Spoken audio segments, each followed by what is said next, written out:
waxaan rabaa matabaan inay isweydiiso maslaxadeedu dhinaca ay jirto galabtaan ay sheegay maslaxadeedu intay jirtaa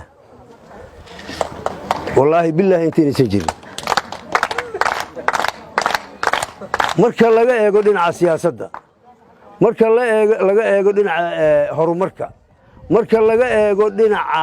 xitaa mashaariicda dhinac kasta marka laga istaago halkaas ayaa maslaxada matabaan jirtaa halkaas aad wax la leedihiin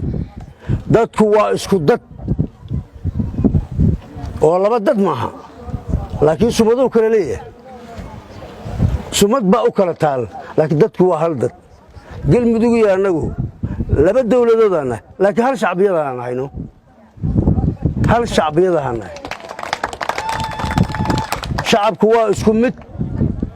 laakiin laba astaanaduu kala leeyahay ma beentayba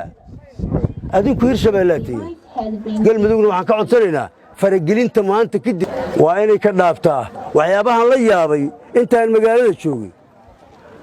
qudaarta laga keeno xaggaa iyo beledweyn waxaa la geeyaa magaalada gurceel gabdhaha halkan joogaa intay ka doontaan si gurceel uga daba tagaan suuqii degmada matabaan waa xiran yahay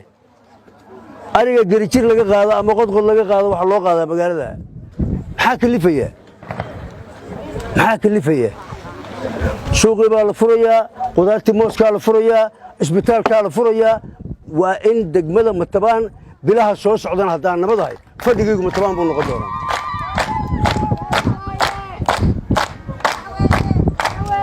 hay-adaha samafalka ee ka howlgala gobolka hiiraanna haddii alla idmo oon shayddaanka ka firjinno oo jid ay soo maraan aan u helno waxaa aan ku casuumi doonaa degmada matabaan astaanta saaxiibbaday ka muuqata anigaba iga muuqata ayaamaan inaan shabaab ummadda ka celinno oon itijaah u suubinno reer matabaan aniga ma rabo inaan intaa meediyaha u dhaafo waxa kale waxay noqon doonaan